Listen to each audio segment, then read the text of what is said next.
HOA Karen parked in my garage, so I sold it for scrap. Entitled People read it. You know how sometimes when you move into a new neighborhood, everything seems perfect. You get the house you want, the quiet streets, the kind of place where you can work in peace, without the constant noise of the world invading your space. Well, that's exactly how it was for me. I had this dream of getting away from the city hustle, of turning my detached garage into the ultimate home office. I was working from home, and I'd spent months carefully planning out my space. I was meticulous. I got permits, made sure everything was up to code, and when it was all done, I had my own personal sanctuary.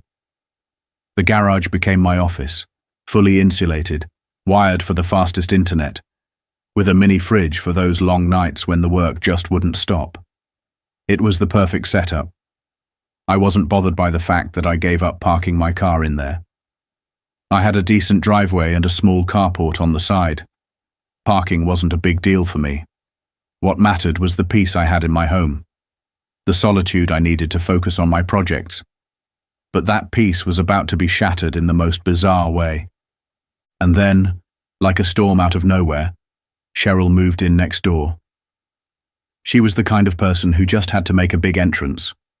Moving trucks, loud noises, and the entire street congested with chaos. I was in the middle of a work call when I saw her walking up my driveway. Now, I figured it was a friendly neighborly gesture, right? I thought she might just be coming over to say hello and introduce herself. But no, that wasn't the case.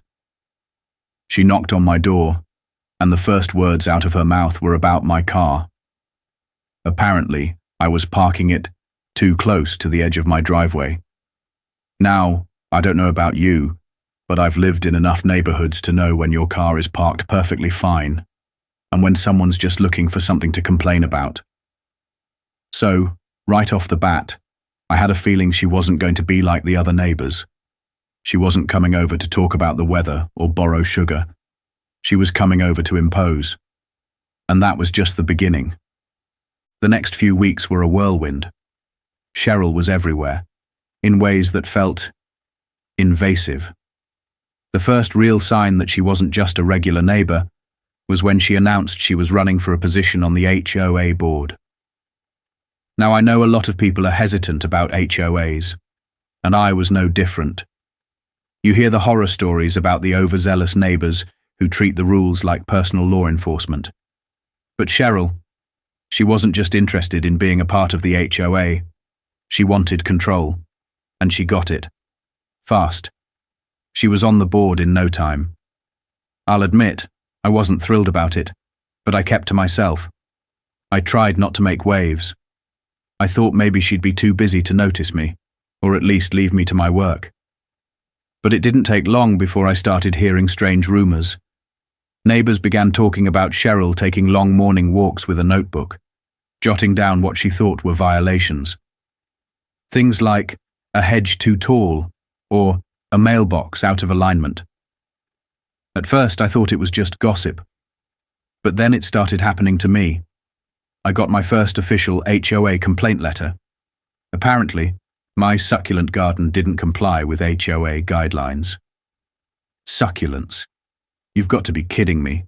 These were drought-tolerant plants, and honestly, I had seen similar gardens all around the neighborhood. But to Cheryl, it was a violation. After that, the complaints kept coming. One about my trash bins being left out too long after collection. Look, I get it. I understand the importance of keeping things tidy, but life happens. Sometimes work runs late, and you forget to bring the bins back in. But apparently, a few hours was enough to send Cheryl into action. The letters kept coming, and with each one, I started to feel like I was being personally targeted. Every minor mistake I made was fodder for her to wield against me. It wasn't about following the rules anymore. It was about her enforcing her own idea of what was acceptable, and I was quickly becoming her primary target. After a few months of dealing with Cheryl's increasing complaints, I began to get a real sense of how far she was willing to go. At first, I tried brushing it off. You know, just chalking it up to someone who was maybe a little too into enforcing the rules. But something about Cheryl just didn't sit right. She wasn't like the other neighbors. Most people here were laid back, just looking to live and let live. But Cheryl had a different agenda. She didn't just want to follow the rules. She wanted to use them as a way to control everything around her. Every conversation with her felt like a negotiation, like she was always trying to find something wrong, something she could criticize. And it wasn't just me. As I started talking to other neighbors, I realized that Cheryl had a reputation. People were getting fed up with her constant inspections of their properties. I heard stories about her threatening fines for things as ridiculous as a garden hose left out too long, or the improper trimming of a hedge. It wasn't just about enforcing the HOA rules anymore. It was about Cheryl finding ways to exert power over everyone around her. That's when I started to realize that, for Cheryl, the HOA wasn't just a set of guidelines, it was her personal weapon. Then, out of nowhere, Cheryl started making more moves within the HOA. She wasn't just pushing complaints now, she was trying to change the rules entirely. That's when the real shocker hit. She pushed through a new regulation that would force homeowners to share their parking spaces during emergency weather conditions. At first glance, it sounded reasonable, even generous. The idea was that in case of flooding or severe weather, people should be able to park in each other's driveways or carports. But the more I thought about it, the more I realized how much room for exploitation there was in that rule, and who better to exploit it than Cheryl. All she had to do was claim that a storm was severe enough to warrant emergency parking, and suddenly she could park anywhere she wanted, even in my private carport. I didn't sit well with that, but I wasn't sure how to fight it. The rule passed with barely any opposition, and I had a sinking feeling that this was only going to get worse. Cheryl had made it clear that she was using the HOA rules as her own personal tool for getting whatever she wanted, and this new rule was just the next step in her escalating behavior. One afternoon, I was in the middle of a work call when I got a feeling that something wasn't right. I wasn't paying too much attention to the weather outside, but I could hear the wind picking up, and the sound of rain started pounding against the windows. It was stormy, but nothing that should have been causing a problem. I finished up my call and went outside to stretch my legs. And then I saw it. Cheryl's car, parked right in the middle of my carport, with no permission, no asking, just sitting there like she had every right to be there. I stood there for a moment, confused. Why was she in my space? I walked over, trying to stay calm, but the anger was bubbling up inside me. As I got closer, Cheryl noticed me and waved casually, like she was doing me a favor.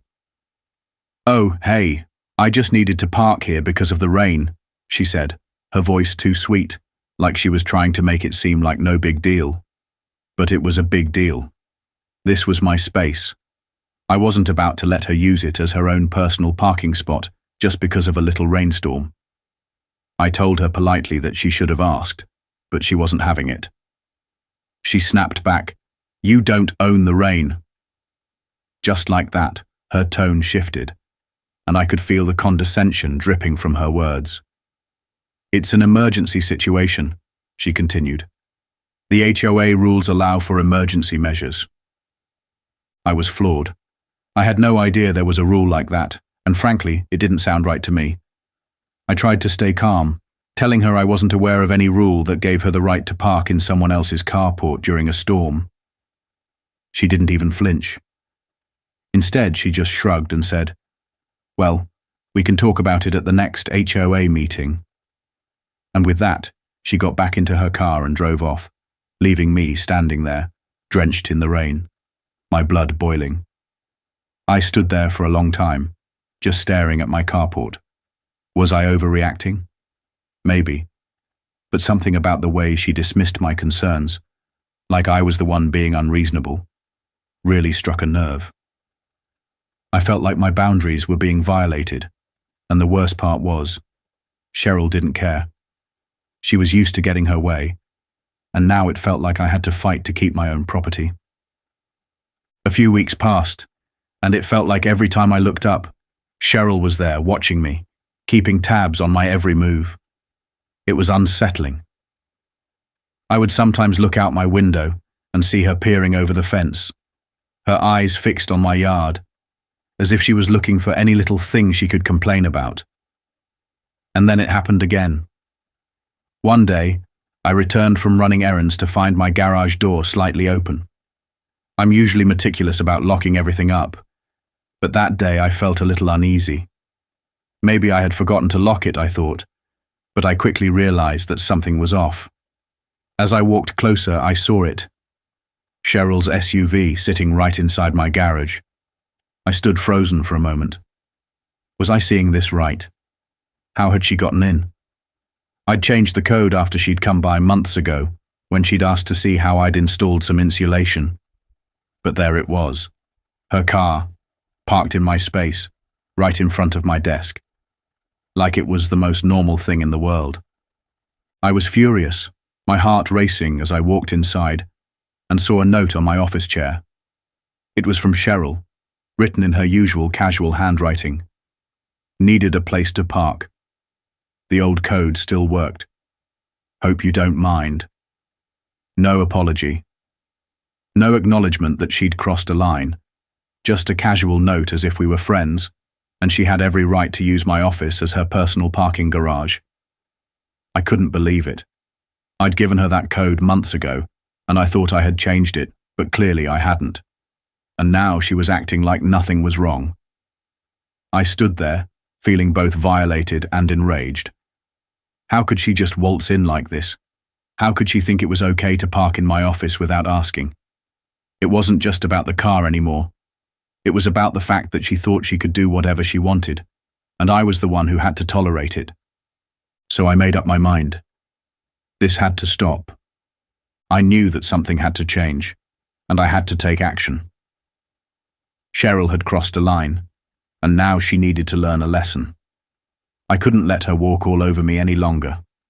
The last straw had been finding her car in my garage, again. I wasn't just angry anymore. I was feeling violated.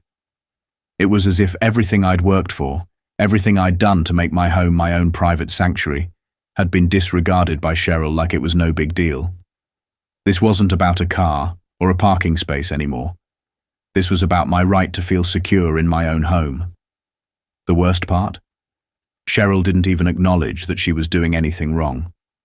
There was no apology, no sense of regret, just an attitude that she could come and go as she pleased, using my property whenever she saw fit. After I found her car in my garage, I decided that I needed to make her understand just how serious this was.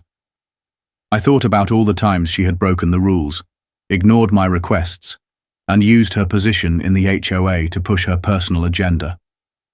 I had already tried being polite and reasonable, but it clearly wasn't working. Words and warnings didn't seem to faze her. She was too accustomed to getting her way.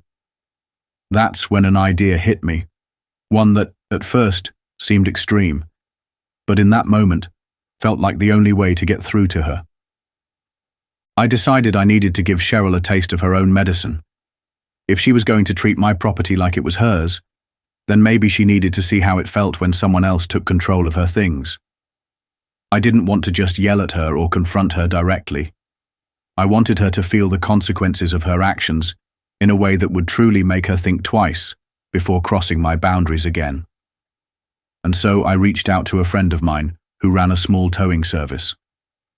It was a bit of a gamble, but I figured if I could get Cheryl's car towed and make her think it was gone for good, maybe she would finally realize the severity of her actions. My friend owed me a favor, so he agreed to help me out. Within an hour, a tow truck pulled up quietly in front of my house. We didn't want to make any noise or draw attention to what we were doing. It was all going to be discreet. The driver expertly hooked up Cheryl's SUV, and in no time, it was gone. I could feel my heart racing as I watched the truck disappear down the street with her car in tow. I knew I was crossing a line, but it felt justified. I wasn't doing this out of malice or vengeance. I was doing it to make Cheryl understand that there are consequences when you don't respect other people's space, their property, their boundaries. She needed to feel what it was like to have her property taken away without her consent, just like she had done to me. I spent the next few hours working on my laptop, pretending everything was normal, but I was anxiously waiting for Cheryl to come knocking. And sure enough, by evening, I heard a loud knock at my front door. I opened it, and there she was, looking absolutely frantic. Her eyes were wide, her voice shaky with panic as she blurted out, "Where's my car? Have you moved it again? I can't find it anywhere." At that moment, I had to bite back a smile, though I kept my expression neutral. I played it cool, acting as if I hadn't already planned this out. I leaned against the doorframe and said, "Your car? Oh, you mean the one that was parked in my garage again?" I watched her face go from confused to furious in an instant. Her eyes narrowed, and she planted her hands firmly on her hips. She didn't even try to hide her outrage. "Yes, where is it?" she demanded. I took a deep breath before responding calmly. "Well, you left it in my garage without asking. Again. I didn't want it sitting there anymore, so I decided to sell it for scrap." Her face went pale. For a second, she just stared at me, her mouth moving but no words coming out.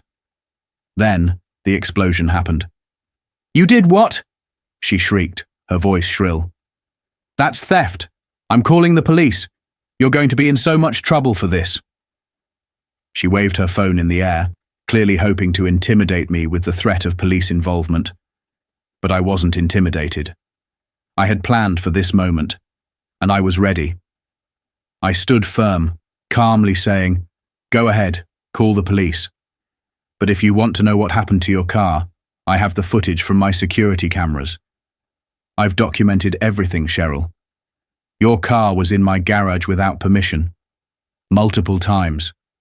I gave you warnings, and you ignored them. And if you need more proof, I've got the HOA complaint letters you've sent me. I've been keeping track of everything."